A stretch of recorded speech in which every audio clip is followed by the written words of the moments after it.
Good afternoon. My name is Shiv Malik. I'm your moderator for this event. And welcome to the penultimate 15 by 15 talk for this day.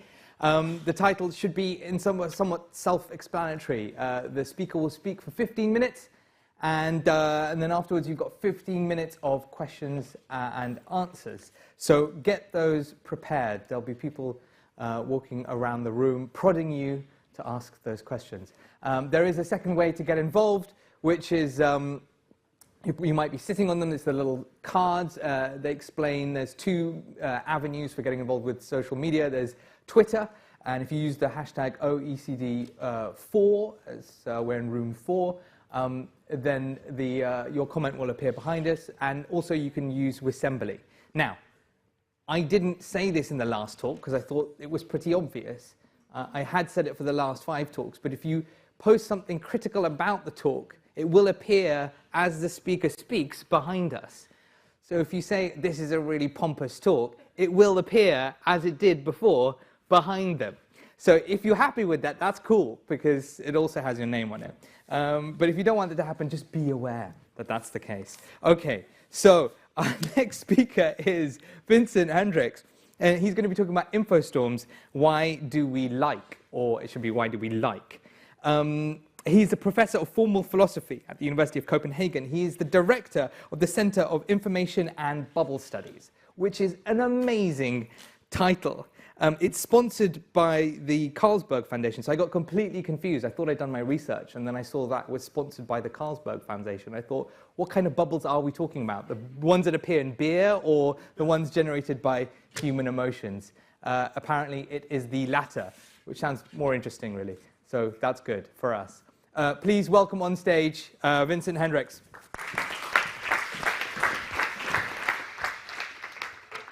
Yes, it's a funny thing whenever I speak of these Center for Information, people go, that's okay. And when I say bubble studies, people go, what are you talking about exactly? And of course, it's not going to be the ones in beer nor champagne. It's going to be the ones that are sort of a derivative, if you wish, of financial bubbles, because it turns out that you could overheat a lot of different assets, which has very little to do with monetary assets. So let me give you an example of that. Now, there's a young gentleman in Copenhagen. He has 1 million followers on Instagram. He has 5 million followers on Facebook. And he has one asset and trades in one asset only, namely that he looks like Justin Bieber. And from that, he got himself a lot of attention. Okay, so what does that point to? Namely, if we look at the web, then the most prime asset that's online at all is attention. And the reason for that is attention generates traffic, and traffic is money, power, influence, status, political power, etc. Now, what do we use for that? Well, how do you allocate people's attention? You use information. Information is what you consume for people to allocate their attention, and then you got yourself a model. Now, realize this. Every one of us usually have a Twitter or a Facebook profile, an Instagram profile, etc., and we think of ourselves as if we were customers or clients, or users at least. But really, when you think about the business model of the social media, all due respect to them, you are not the client, you're not the customer, you're the product. Usually we think of customers as somebody who pays. We don't pay. And so long as you don't pay, you're the product.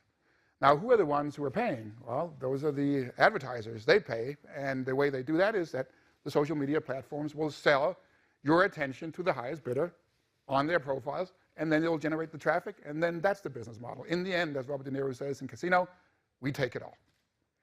I have no problem with the model as such.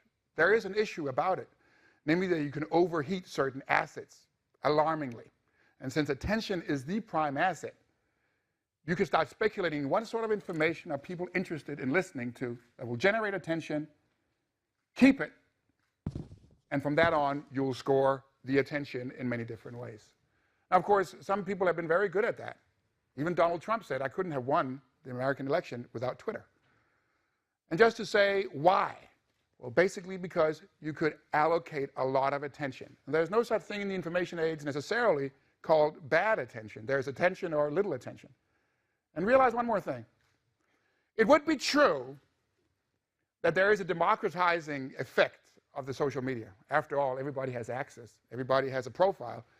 But it doesn't entail that everybody can allocate the same amount of attention in other people. there would be a democratizing effect if it was such that attention online was allocated in accordance with a normal distribution. That would mean that the bulk of us, most of us, give or take, can allocate more or less the same amount of attention in other people. That's not the way it works online. Attention online does not follow a normal distribution. Attention online follows a power law, or a power distribution, if you wish, which basically means that a few big actors have most of the traffic, and then everybody else has to fight for whatever is left out in the tail of this distribution. This has been demonstrated for years now. And of course, in that kind of economics, or in that kind of economy, the ones who tend to get big will get even bigger.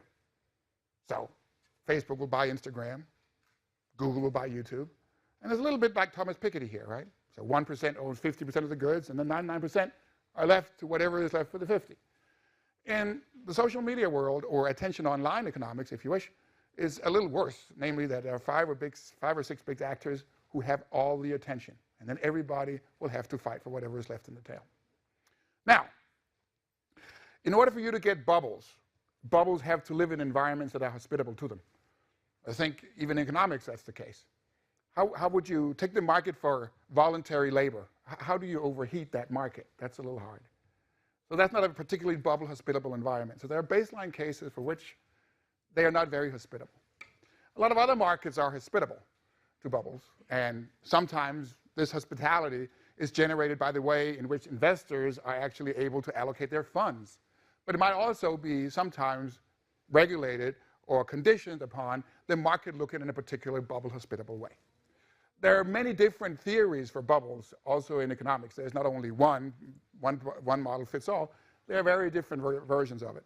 And some of them stress macroeconomic conditions in the market, yet other ones will stress something else, namely what investors take to know or believe about other investors, and then building bubbles accordingly. So one theory about bubbles in finance would be, well, even a well-informed investor who knows that whatever asset we are talking about is being traded at prices that far exceeds their fundamental value might actually still go into the market well knowing that we are way past the fundamental value. And why? Because we are assuming that there's a greater fool out there who will take it off and I can make the dividend. That's called the greater fool's theory for bubbles. That might fit some, but not all. The same goes actually also for bubbles, which you will find not in finance, but in status, say. Status economics may actually also work on greater fools. Or, even better example, fake news will work according to greater fools. Because if I'm a producer of fake news, I'm going to need an audience for my fake news. And if the audience is as smart as I am, knowing that this is fake news, they're not going to buy it and put it in circulation and transmission and share and whatnot. But if they tend to believe that that might be something to it, which means I can't feed them a complete falsehood. Fake news is not necessarily just false. Fake news works differently. Fake news is a mixture of truth and falsity. Because after all, you're going to need something to hang your hat on. And then partisanship and polarization will convert your uncertainty about whether there is something to the case to certainty as to there is probably something, even if my entire data set doesn't fit. But that requires that there is somebody else out there who will take this information off my hand and put it in circulation. And then you might ask, what do I get out of it? I don't get a monetary dividend, although you might, actually. But what I do get is circulation. And circulation, again, is attention grabbing, and it's traffic, and so we have it. Columbia Journalism Review recently put out a paper which was very interesting. Of course, we've heard that there's this whole issue about Russian hacking in the American election. There might also be definitely something truth to it. But they did a very interesting analysis where they pointed out something else. They analyzed Twitter data and they analyzed Facebook data. They came up with a very interesting result, twofold. One, namely that during the election, Breitbart, along with Go End the Feds, Gateway Pundits, and whatever their names were, these alternative news outlets were actually able to put stories in circulation, which to some extent were fake news, that fed right into the Trumpian electorate on one hand. So you had those satisfied. But the stories were so noisy, they were so alarmingly loud, that even the mainstream media had to take them up because otherwise they were going to lose attention. And so they were agenda setting across the board. It was not so they fed information to the electorate on one hand, and then they set the agenda for the entire mainstream media as well. And then you have a 24-hour news cycle and the online cycle, which is basically based on this information issue. And of course, there are many factors that runs into this. Some of the things that we have been discussing at the center intensively is that social influence plays a role, social proof. Now, I come from philosophy originally, and in philosophy, the model is pretty simple. Namely, if you're in doubt, read some more. Pretty close. Knowledge is a subjective issue based on one agent acquiring knowledge. So psychology tends to look at things a little bit differently. Namely, if there's not enough information for you to make a qualified decision, there are no more stories that you can read online, what do? You tend to look at what your peers are doing or what your immediate environment is doing, and then you copy that behavior. And that particular thing is called social proof. Social proof is, if you wish, an umbrella concept that under it has a lot of phenomena that we know all too well and that we are a little scared of. Bystander effects, lemming effects, cascading, spirals of silence. And all these social psychological phenomena that will derail us from reason collectively have very good conditions online. No surprise. That's been demonstrated. We have been looking at various different kind of phenomena, and one of them that we've been looking at in particular is called pluralistic ignorance. That means conditions under which it's legitimate for everyone to remain dense. A terrible concept, really. Now, how does this work? Well, sometimes you also call it a majority mistake. Majority mistakes work accordingly.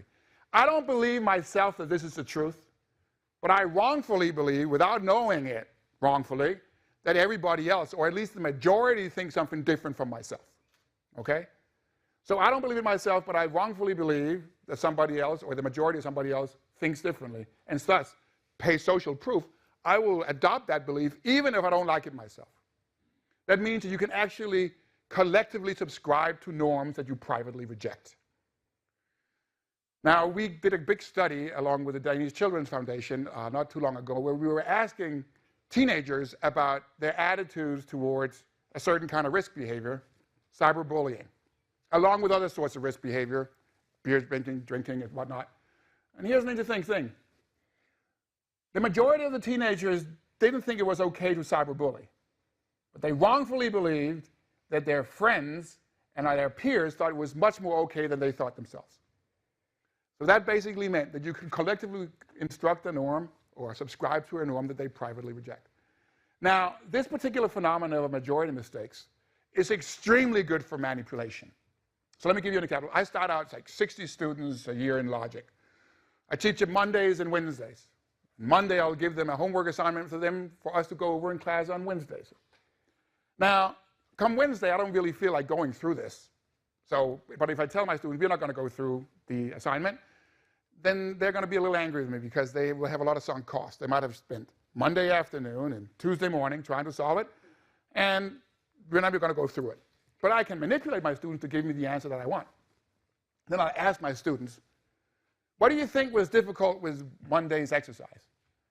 And you know how they react? Exactly as you do now. Nobody will say anything. Because in the way I frame the question, I indicate that it's difficult. So if I was in doubt as to whether or not I got it right and there's no more information in front of me than what I have, then instead of saying I didn't get it because there's social capital to lose, and social capital is a big deal online, then what will I do? Well, I'll look at my neighbor. See, I think my neighbor is better informed than I am, but my neighbor is really not. So I get a signal from my neighbor, since my neighbor is not saying anything, that my neighbor didn't have a problem with yesterday's exercise, so I'm not going to say that I had one.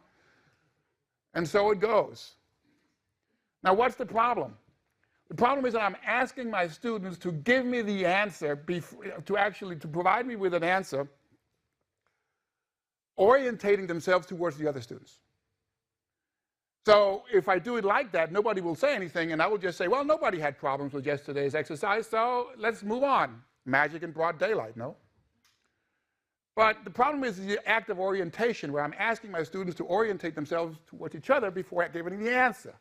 But I can trick that too, because then I can basically say to my students, if I want an answer from them, I'll ask them in a different way. I'll frame the question differently. I'll tell them, what do you think other people, earlier students, had for problems with Monday's exercise? And then usually people will have no problem with it because then it doesn't pertain to them anymore. They can easily answer. Magic in broad daylight as well. Now, those conditions have very good conditions online. Lemming effects are used to sell books on Amazon that never existed, say from Sex and the City in 2007. We can get people to lemming along on certain points of view, even though they might actually be in doubt themselves. So part of building bubbles is not only, say, the conditions of the market and the sort of the market fundamentalism that you find in the current information market, but also has very much to do with what kind of investors are there, what kind of information they have about each other, social psychology on speed, literally, insofar as to say at the speed of light, and very many assets under which you can actually trade and get attention, allocation, which is the prime asset. So at the Center for Information and Bubble Studies, really what we are doing is to make sure that Joey Novick's little quote does not come into play too much. The information in the world doubles every day, but what they don't tell us is that our wisdom is cut in half at the same time. Now, in the age of information, on the backdrop of an Enlightenment period, that's a very disconcerting statement. And pair that up with Mitchell Kapoor, who started the Lotus Development Group years ago, said, getting information off the internet is like taking a drink from a fire hydrant. As soon as you open it up, here it goes. But it doesn't necessarily, if you can't curate it properly, you can't tell wrong from right, from truthful to fake.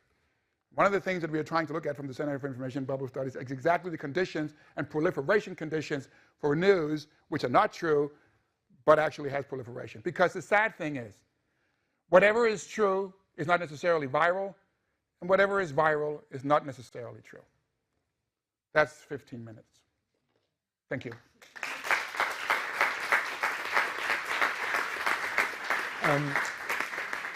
Vincent, that was an absolutely mind-blowingly wonderful talk. And I'm happy you think so. Yeah, I was just thank you. And I've been to, this is the 6th one already I've been to, 7th. So, questions. I have many. If you want to put your hand up, then you can vie with me for asking. I've got like 7. So, you don't do we have any in the audience? Right, because you don't need to show pluralistic ignorance, right? Exactly. Right. So I'm already falling into the traps already. It's only been 30 seconds. So attention. Is it only so valuable now because we haven't found another way of monetizing all the other various factors in life that we do quite well at doing, like trading Sure. and actual valuable goods? Okay, that's a very, very good question. This whole idea of attention economics actually dates back quite a while. In 1971, Herbert Simon, Nobel Prize laureate in economics, actually pointed this out. Namely, that if you have a lot of information, there's going to be scarcity of something else. And there is scarcity of whatever information consumes, and whatever information consumes is whatever attention consumes is information. So we actually already foresaw this years and years ago. Now, so from that perspective, that's not new. One could say what is new is that information is a commodity now. You can buy and sell it at the highest bidder to allocate information. And if you think about that, at least when you think about that, what is it, 1 billion hours a week or something like that, that it's being uploaded to YouTube, it's an insane amount of data. And so, of course, people will speculate. And one more thing. There are studies that show that the stories that tend to get a viral life, it's not a necessary condition that they're true, but it is at least an important condition that they will make noise. So if you can feed into people's fear, their anger, and their indignation, those are called negative activity mobilizing sentiments, then you got yourself a pretty good game of getting a story to go viral. But you can speculate in that. So you can speculate in information and attention allocation on a massive scale that we haven't seen before. So what I'm saying is not necessarily new. Social psychology and these phenomena is not new. But the proliferation conditions and the speed and the magnitude, now globally, those are new conditions for us that we haven't seen before. But then, so to follow up on that, then, at the moment we live in an internet which is based on, primarily, is based on attention. There are other forms of, if you want, we're very good at spreading information, but this is like level 1 internet, level 2 Sure. internet, 3 internet. Then is about generating value in other sorts of ways and trust, and you have to say, take the blockchain. Then you start to vie for these communication channels, yes, not just for information, but for other things. Certainly. Does this then dampen this down? Do we, okay, do we become better human beings for it? I don't know. What do you think? Well, I don't know if we get better human beings. That's a little too big for me. Sure. But that would be nice. More complicated human beings. Understood. Well, look, I think you're absolutely right. Right now, the marketplace for information is unregulated. Right? So we got this issue of truth and virality don't follow each other. Now, what we might have to think about is exactly some other assets that we want to trade in. Right? And like trust. You can't build societies without trust. You can't build democracies without an element of trust. You can't even have bilateral trade without trust. Right? So just to say that we probably have to trade in some social relational assets of a different nature for the future that will stimulate some of the grand challenges we are looking at. Look, in 2016, World Economic Forum came out and said, look, misinformation on the web is now to be understood as a grand challenge on par with inequality, on par with climate change, et cetera, et cetera. And why? Because it's a threat to global governance. So we have to realize that this misinformation business is really something that may have a profound influence on everything from governance to democracies. And that's exactly because we now need to peddle in other sorts of social assets that will stimulate exactly what you were talking about: trust, responsibility, accountability, checks and balances, et cetera, et cetera. But that means regulating the information market somewhat. Realize that the information market is like market fundamentalism. The idea is that there's an equilibrium such that the good information will stay and the bad will have to go. That's the same for market fundamentalism in economics. But that's not the model. We have seen that fake news has a great life out there, but it's not true, or partially only so. So there is an issue of, if not regulating by law, then at least regulating by behavior as to what sort of information will be proliferated, and digital education is going to come along with that too. Has anyone here been caught out by a bubble? I know it's the kind of thing that you now don't want to admit to because you're going to lose social capital. But do you have any stock traders here or people who've been caught by, but you want to talk about it? Any other questions? I have still many. Don't let me dominate. This is going to be awkward. Okay, I'm going to keep going. So, works for me. Okay, good. So look, should people, we had a previous talk, Susan Greenfield, who said, you know, look, just live your life offline a bit more. I don't think she actually gave a very necessarily strong case for saying that that was definitely a positive. But is this the kind of thing that would, you know, as in, you know, should we live life more as hermits to avoid ourselves getting trapped by bubbles? Or is this basically the stuff of human nature, emotion? Okay, so look, I think it's going to be hard to say to people, now get offline, do something else. That would be great if we could. But I think we might have to speculate a little bit differently about it. Namely, there is definitely something truth to be said that we get wiser by exchanging opinions.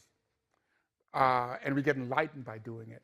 The problem of online is that the conditions under which we can do it are sort of artificial to us. Just look at the way you and I are having this conversation, right? You pop me a question, I give you an answer. I look into your eyes, you look into mine. Common knowledge between us that we agree to that premise. I can move on. And so we play this stimuli-response game. 10 years ago, we got a platform. 12 years ago, we got a platform for which we sort of had to emulate that kind of exchange, but like this. I can't see you, and you can't see me. So if I'm in doubt as to whether or not you got it, I'm going to shout a little louder. And by shouting a little louder, I'm sending you a signal. We shout loud. You shout back to me loud. And then you have that the tone online tends to be very crude. It's simply because that I can't read your body language. I can't really tell exactly what's common knowledge and what is not. So I think there is something to be said for the social media platforms, the big ones, to say, is there a way in which we can actually emulate in a better way the way in which we have conversations for which we do get enlightened? Look, having an opinion is not interesting in and by itself. The argument for having an opinion is enlightening if we discuss why do you agree to this premise and I don't, making you believing that and I believing so. That's enlightenment. Then we get something out of the exchange. Having an opinion in and by itself doesn't cost you anything. Ignorance is an opinion. Skepticism is an opinion, but you can't get very far with it. So we have to think about making social media platforms and other places where we exchange opinions such that they actually emulate the way in which we do it, where we actually do get some qualitative reference and enlightenment. And there are ways of doing that. Cat gifs. Oh, that's a start at least. But of course, the emojis, the reason why Facebook exactly introduced the emojis was exactly, as you were alluding to, namely to make my answer more nuanced, so I couldn't only like. Now, of course, the problems with getting new currencies is like is still the king currency here. So how many ha-has to a like? Or how many wows to a like, and so forth and so forth. Just to say that getting these new possibilities in is going to take us a little time. They're going to adapt to us, and we got to adapt to them. I listened to a talk not too long ago where somebody said, you know, chances are that we are going to adapt to the social media, to the social technology, rather than they adapting to us. I think there's got to have to be a synergy between those two things, such that we don't get to overheat. See, everybody likes fundamental value as such. Nobody likes if you inflate things, unless, of course, you can ride the bubble. But somebody has to pay the price in the end, because somebody's going to be left with something that they can't sell. And then either it's money, or it is status, or it is political opinion, and so forth and so forth. And that's the reason why that we have still to focus on that even in politics, even in status economics, even in science, you can have science bubbles. We had a paper up a couple of years ago where you can actually overheat certain fields, basically by getting everybody to invest in particular certain fields, and then you optimize from there. You cut your results in half, so you have 2 publications rather than 1, so you can have 2 BFIs rather than 1 BFI, et cetera, et cetera. And so that's the way we usually do things. We optimize in the conditions we are in. And that's exactly how you do build bubbles.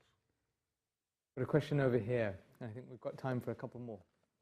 So my question is, in line with the concept of us being products in social media more than consumers, my question is, how can this undermine democracy when, for example, in the French elections this past year, there was an article by Le Monde that exposed the fact that candidates were using a platform called Nation Builder, who was selling information based on our emails. They would sell information to the candidates where they would know that if you subscribed to any of their newsletter, with your email they would know what you were liking and what you were commenting on, what you were retweeting, and etc. So they would be able to tweet on that, knowing what you were liking on the tweets, and basically shaping your vote on what they know you already like. And so basically sometimes potentially undermining the actual content on their policies just to fit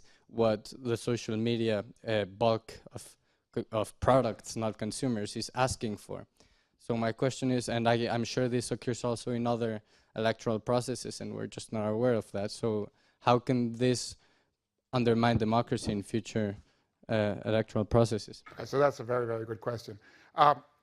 One thing I didn't get to mention was that one of my concerns here when you're looking at governance is exactly a transition from, if not a factual democracy, because we never had one, but one in which at least was evidence-informed, just to put it mildly, to a one in which it's going to be a post-factual democracy.